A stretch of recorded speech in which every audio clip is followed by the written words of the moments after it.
artinya apa yang terjadi itu juga sudah penggenapan dari kitab para nabi bahwa akan di Nanti dulu bang, kita penggenapan bang, ke penggenapan ini nanti dulu ya. Jika memang Yesus rela bang, ini logika bang ya, jika memang Yesus itu rela metong di kayu salib abangku, nggak perlu Yudas capek-capek bang menyerahkan dia bang kepada imam-imam kepala bang. Nggak perlu Yudas capek-capek berkhianat bang, membawa tentara Romawi ke tempat persembunyian Yesus bang. Kalau dia rela, ngapain dia ngumpet bang, ngapain sembunyi? sudah bagian dari rencana juga, ada rencana juga iblis, ada rencana supaya bagaimana Tuhan itu supaya menyerah, tetapi dia harus melakukan kehendak Bapa, harus tergenapi rencana Bapa. Makanya Filipi 2 ayat 10 dikatakan dia taat sampai mati di kayu salib. Gitu loh bang. Coba abang baca Yohanes 8 nomor 44. Yohanes 8 nomor 44 coba.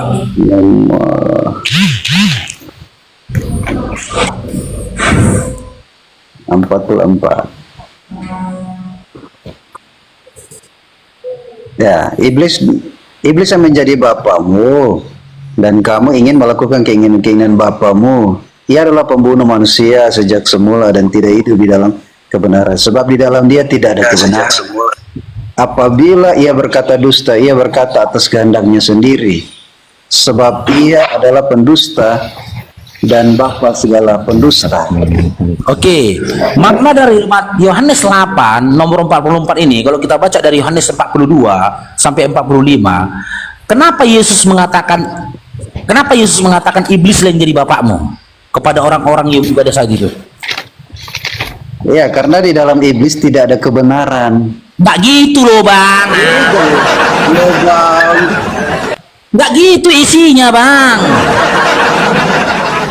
Ini jelas di dalam iblis tidak ada kebenaran. Makanya Nggak itu yang ku tanya gini loh bang, kenapa Yesus mengatakan kepada orang pada saat itu iblislah bapakmu? Kenapa? Jawaban yang jujur apa? Kalau abang baca secara detail dari ayat 43 42-nya sampai 45 ya, di situ orang-orang ingin membunuh Yesus. Kata Yesus, kau ingin membunuhku, kata Yesus. iya, Orang-orang yang ingin membunuh Yesus, orang-orang yang menginginkan kemetongan terhadap Yesus, dikatakan Yesus, iblislah bapakmu. Sekarang kutanya sama Bang Yunus, pada saat itu menginginkan kematian nggak terhadap? ya, Yesus menyerah, satu kematian Yesus itu menyerahkan untuk penebusan. Nggak ada suara Bang Faruk, nggak ada suara, habis suara. Bang Faruk nggak ada suara. Halo? Ya, sudah ada suara. Nah, ketika itu, apakah abang menginginkan kematian terhadap Yesus? Jangan ingin kematian, memang dia datang untuk mati. Dan orang yang menginginkan kematian terhadap Yesus berdasarkan Yohanes 8 adalah orang yang menginginkan kematian terhadap Yesus berdasarkan Yohanes 8 nomor 44 tadi adalah yang orang-orang yang dinyatakan Yesus iblislah bapaknya. Karena kata Yesus, kok ingin membunuhku, kata Yesus. Bagaimana bisa bang katakan Yesus itu dengan real dia menyerahkan nyawanya di kayu salib? Di mana itu coba bang? Ya, jadi ginilah. Iblis itu memang punya rencana untuk membunuh Yesus. Tetapi kematian Yesus ini sudah direncanakan Bapa untuk mati untuk tebusan manusia. Setelah iblis ini melakukan untuk rencana untuk segala sesuatu, tidak ada firman di dalam dia. Gitu. Tidak ada firman itu, dia merencanakan membunuh itu bukan firman. Dia merencanakan membunuh untuk membinasakan. Makanya iblis datang untuk membunuh, membinasakan. Jadi jangan percaya kepada iblis. Iya, berarti bang, bagi orang-orang yang menginginkan kematian terhadap Yesus, pembunuhan terhadap Yesus, ya iblislah bapak mereka, betul bang? Berdasarkan Yohanes 8 tadi. Nah, gini loh. Kalau rencana pembunuhan itu yang dilakukan oleh iblis, rencana. Iblis kan punya rencana membunuh. Tetapi Yesus ini punya bukan rencana membunuh, tapi rencana untuk penebusan. Gitu, beda lah Bang Faru, beda. Karena iblis ini walaupun dia punya rencana membunuh, tapi tidak ada firman di dalam dia loh, gitu. Oke, di mana Yesus mengatakan bahwasanya rencana kemayetongan dia di kayu salib untuk penebusan di mana, Bang? Matius 20 ayat 28. Ya, baca silakan. Sabar ya, Matius 20 ayat 28. Nah, dikatakan begini. Sama seperti anak manusia datang bukan untuk dilayani, melainkan untuk melayani dan untuk menyerahkan nyawanya menjadi tebusan bagi banyak orang. Itu loh Bang. Iya, Bagi tebusan bagi banyak orang. Oke. Adakah di dalam ayat itu, dalam Matius 20:28 itu, Yesus mengatakan dia menebus kematian, dia menebus dosa manusia? Ya itu tembusan bagi banyak orang. Bang, di situ nggak ada kata dosa, Bang. Yang aja ini. Di situ nggak ada kata dosa, Bangku. Tebusan itu. Jujur dulu, Bang. Ada nggak kata-kata dosa di situ? Yang ditebus itu dosa loh Bang. Abang dapat dari mana kata dosanya, Bang? Oke, Nggak ada Bang. kata dosa di situ. Kita baca lagi. Oke, Mana? saya baca lagi. Ya, Ada kasih ayatnya di mana Yesus mengatakan dia rela metong di kayu salib untuk menebus dosa manusia, di mana? Tunggu ya. Oke. Sabar. Kolose 1 ayat 14. Ya. Di dalam dia kita memiliki penebusan kita, yaitu pengampunan dosa. Kolose 1 ayat 14. Ya. Di dalam Yesus kita memiliki penebusan kita. Tadi yang tebus saya kan untuk orang banyak. Tebus apa? Oke. Pengampunan Di dalam dosa. Kolose 1 nomor 14, adakah di situ disampaikan bahwasanya Yesus itu harus metong di kayu salib untuk menebus dosa? Ada nggak kata mati di kayu salib ya, Bang? Di situ, Bang. Ada nggak kata-kata mati di kayu salib, Bang? Kolose 1. Iya, 14. Filipi 1 ayat. Kolose 1. Tadi Abang kasih Kolose 1 nomor 14. Ada nggak dalam Kolose 1 nomor 14 perkataan ya atau tulisan yang mengatakan mati di kayu salib menebus dosa manusia? Ada nggak? Jujur, Bang. Adalah. Di mana, Bang? Aduh, Bang. Kami ingat ayat itu, Bang. Tidak ada, Bang. Di dalam dia kita memiliki penebusan, yaitu pengampunan atas dosa-dosa kita. Itunya isinya, Bang. Gak ada di situ Yesus mengatakan dengan matinya aku di kayu salib, aku menebus dosa manusia. Gak ada. Nah, kita perkuat lagi. Yang benar itu gini, Bang ya. Yang benar gitu begini, Bang ya. Berdasarkan Matius 7 nomor 21 nomor 20 ya, di mana Matius 7 nomor 21 di mana Bapak mengatakan orang-orang yang masuk kerajaan surga adalah orang-orang yang mengikuti keinginan mengikuti kehendak Bapak. Tidak ada satu ayat pun dalam Bible di mana Bapak berkehendak ya, di mana Bapak berkehendak ya membuat Yesus metong di kayu salib untuk menebus dosa manusia, Bang. Nggak ada. Bahkan Yesus sendiri dalam Yohanes 5:30 mengatakan setiap perkataan dia itu berdasarkan apa yang dikatakan Bapa kepada dia, karena Bapa tidak berkehendak menjadikan Yesus sebagai tumbal untuk matong di kayu salib, maka secara otomatis Yesus sendiri pun tidak menginginkan penyaliban dengan kematian dia di kayu salib, Bang. Nggak ada, Bang. Filipi 2 ayat, saya kasih perkuat lagi. Filipi 2. Filipi 2 ayat 8, 9 dikatakan begini. Dan dalam keadaan sebagai manusia ia telah merendahkan diri dan taat sampai mati, bahkan mati di kayu salib. Nah ini. Bang, Filipi ini perkataan Yesus atau perkataan Paulus, Bang?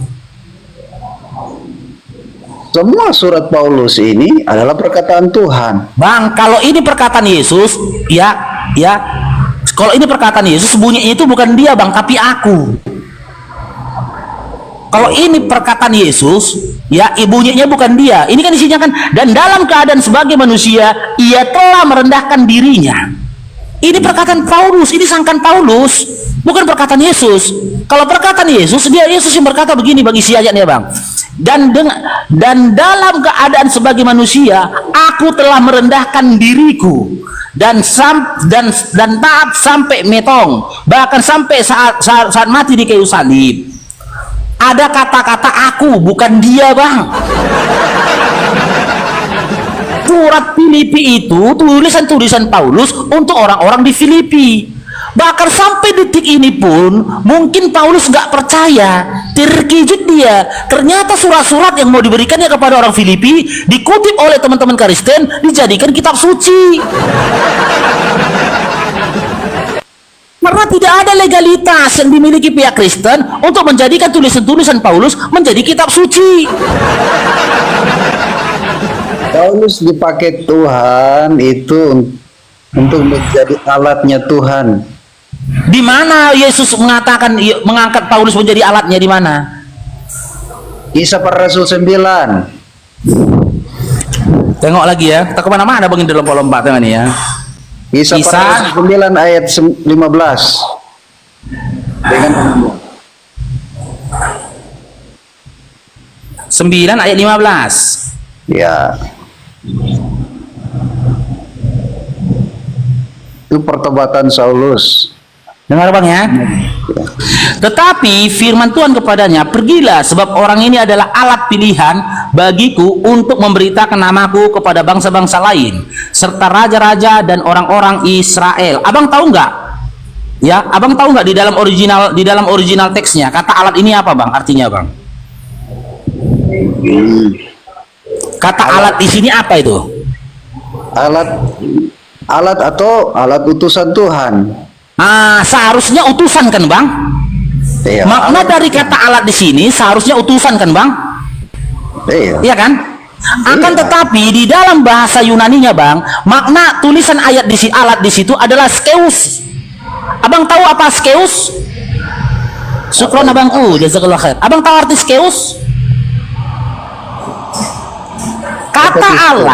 Kata alat dalam KPR 9 ini, kata alat jika dikembalikan ke original teksnya tertulis kata skeus. Skeus itu artinya apa? Utusan? Bukan. Dalam bahasa Yunani jika mengatakan utusan itu apostolos, bukan skeus. Skeus itu artinya apa bang? Benda, barang, alat, benda dapur. Tengok ini bang. Jika memang dia adalah utusan, harusnya di dalam original teks itu tertulis kata apostolos. Ini dia, KPR 9 nomor 15, Pak. Tetapi firman Tuhan kepadanya, pergilah sebab orang ini adalah alat pilihan bagiku untuk memberitakan namaku kepada bangsa-bangsa lain serta raja-raja dan orang-orang Israel. Inilah bang, gabrulnya penerjemahan itu bang. Tahu nih bang. Dengan ini di original teks ya bang ya. Dengan kode alat 4632. Dengan kata alat kan jadikan si Paulus itu rasul. Enggak ada nih bang. Nih 4632. Tengok nih bang. Apakah utusan? Skeus. Apa arti skeus? Apakah utusan? Baca bang ya. Pegangan bang. Pegangan. Berat ini bang ya. Biasa aja.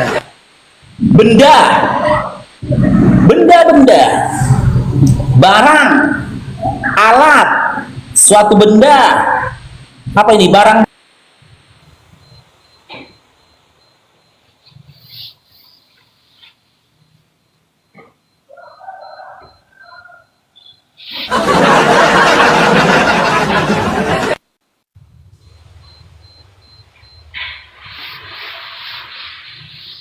Hilang suaranya. Hilang suaranya.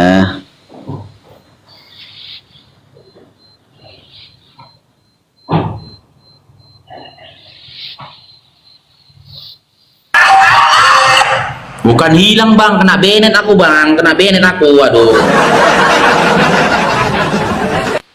Banyak dosa berarti ini. Nah, ini skeus bang ya. Ya.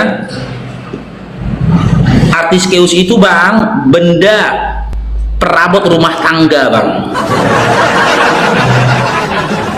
Alat itu dalam original teksnya skeus artinya perabot rumah tangga bang. Berarti berdasarkan KPR 9 nomor 15, jika kata alat kita kembalikan ke original teksnya yang tertulis skeus, artinya ya perabot rumah tangga. Berarti Yesus hendak menjadikan Paulus sebagai perabot rumah tangga.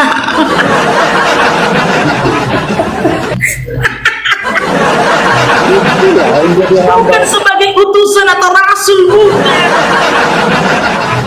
Paulus itu mau dibikin jadi perabot rumah tangga, priok, kuali, wajah. Waalaikumsalam mulia. Jelas datanya bang dalam KPR 9 nomor 15. Jika kata alat itu mengarah kepada utusan, dalam bahasa Yunaninya kembalikan dalam original teksnya harusnya tertulis kata apa? Apostolos. Utusan dalam bahasa Yunani itu adalah apostolos. Ya kan? Sementara alat dalam KPR 9 nomor 15 tertulisnya skeus, yang artinya apa? Alat dapur bang. Perabot rumah tangga menyampaikan firman. Ya itulah, Gimana, Pak? ya itulah kalau kita di hadapan Tuhan itu seperti hamba. Ya makanya disebut hamba. Tidak. Bang, ini bukan tidak hamba loh bang. Skeus itu artinya perabot rumah tangga loh bang. Saya juga menyampaikan tahu nggak? firman Tuhan. Saya juga seorang hamba. Bang, Tidak lebih dari. apakah arti skeus adalah hamba? Nah, Arti iya. skeus itu hamba atau bukan? Ya hamba. Ya Allah Hambanya bang, Tuhan. udah buka datanya samamu loh bang. Kan sama dengan alatnya Tuhan. Kalau dalam pelayanan itu sebagai hamba loh bang. Gitu. Bang, skeus itu artinya perabot rumah loh bang.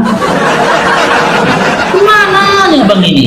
Masa cuma dibaca perabot rumah? Kan ada tafsiran lain juga. Masa dibaca Gak cuma ada bang. Dalam tafsirannya itu bang, dalam artiannya nggak ada kata hamba loh bang. Ini loh bangku, tengok ini bangku. Ini KPR 9 nomor 15 ini bang. Nih, ya. Ini kata alatnya bang, tengoklah bang. Ini alat 4632. Alat bang. Udah? Original teksnya tertulis apa bang? Skeus, Skeus. ya. Apa arti skeus bang? Baca dulu bang. Kita baca pelan-pelan ya. Ada nggak hamba di sini? Benda-benda. Ya, benda-benda, barang, alat-alat, suatu benda, bekas, barang-barang, bejana, tembikar, tempayan. Aduh kacau kita ini. Harta bendanya, perabot, seorang perempuan lagi, perabot rumah, bendanya mana ini hamba bang? Gak mengarah kepada benda bang. Dan ini tengok di bang, artinya bang, definisi arti yang jelas bang. Bejana, alat barang, istri. Gak ada di situ bang kata hamba. Jadi Yesus berkeinginan menjadikan Paulus sebagai perabot rumah tangga bang. Ya, perabot rumah tangga untuk menyelesaikan pekerjaan Tuhan di bumi. Gitu loh. Bagaimana perabot rumah tangga berbicara? Bagaimana perabot rumah tangga menyelesaikan pekerjaan Tuhan bang, menyampaikan firman? Makanya dia tulis kitab-kitab itu sampai 14 kitab itu karena menjadi alatnya Tuhan gitu, menginjil kemana-mana gitu. Bang, abang pernah baca nggak 2 Korintus 11 nomor 17 bang? Apa itu dia? Di mana Paulus mengatakan bahwasanya apa yang disampaikan itu bukan dari firman Tuhan. Iya, tetapi dia untuk Ini Bibelmu yang kau bantah loh bang, bukan aku yang kau bantah, Bibelmu yang kau bantah loh bang. iya. Enggak, anehnya teman-teman Kristen ini gini loh teman-teman ya.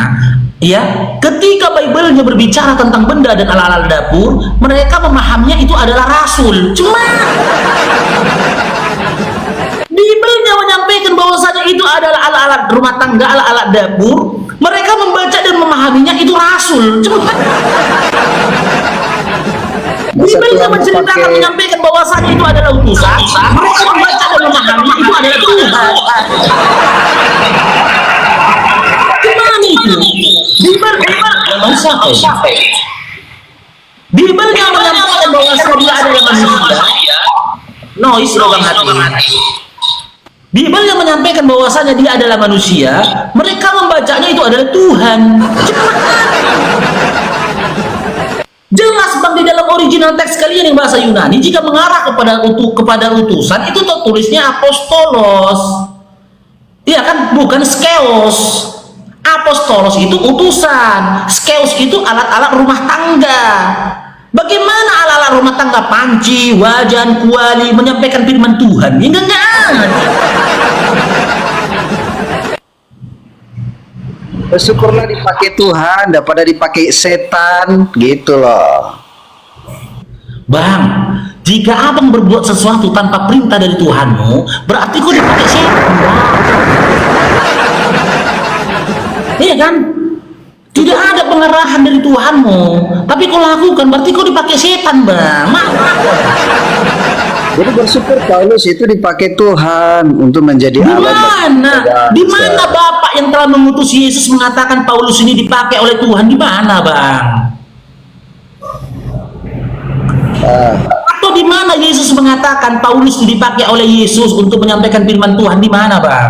Lucu kali kalian. Sudah kalau zaman sebelum Yesus, seluruh para nabi diutus oleh Tuhan. Ya kan? Ketika Allah mengutus Nabi Zakaria, ya orang Bani Israel membunuh Nabi Zakaria. Ketika Allah mengutus Nabi Yahya, orang Bani Israel Yahudi membunuh Zakaria. Ketika Tuhan kalian turun ke dunia beserta para rasul-rasulnya dalam iman kalian, dalam ya 12 murid itu adalah rasul-rasulnya, termasuk Paulus dari iman kalian. Ketika Tuhan kalian sendiri yang turun ke dunia beserta para rasul-rasulnya, Tuhan kalian yang dibunuh, bang. Tuhan yang dibunuh. Kemana itu, bang, keimanan itu? Sama halnya gini, bang, aku seorang jenderal, ya kan, kuutus kopral, dibunuh. Udah gitu, kuutus kapten, dibunuh. Udah, kuutus mayor, dibunuh. Udah, kuutus apa nih, kombes, dibunuh. Setelah itu aku datang beserta dengan kak kopral, kapten, mayor, kombes, beserta aku jenderal. Jenderal yang dibunuh. Cepat. Jadi apa guna kopral, kapten, mayor, dan kombes? Ujung-ujungnya jenderal yang terbunuh, bang. Kan gak ada harga dirinya kayak gitu, bang. Turun datang udah rame-rame itu, bang, ada Tuhannya, ada rasul-rasulnya, udah rame-rame turun ke dunia. Yang dibunuh Tuhannya. Gimana? Menurut abang, dengan konsep seperti itu, apakah Tuhan punya harga diri, bang?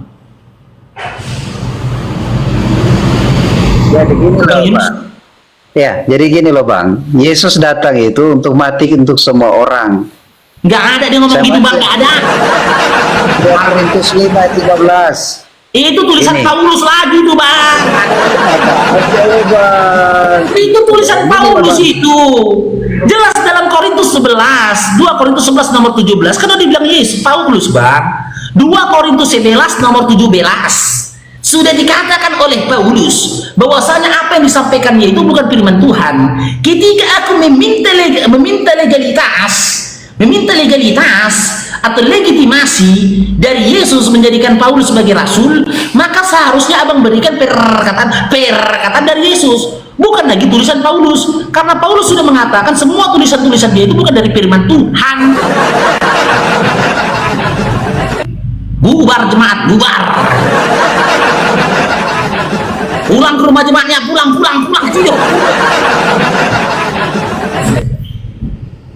Teman-teman ada di sini ya, di follow ya.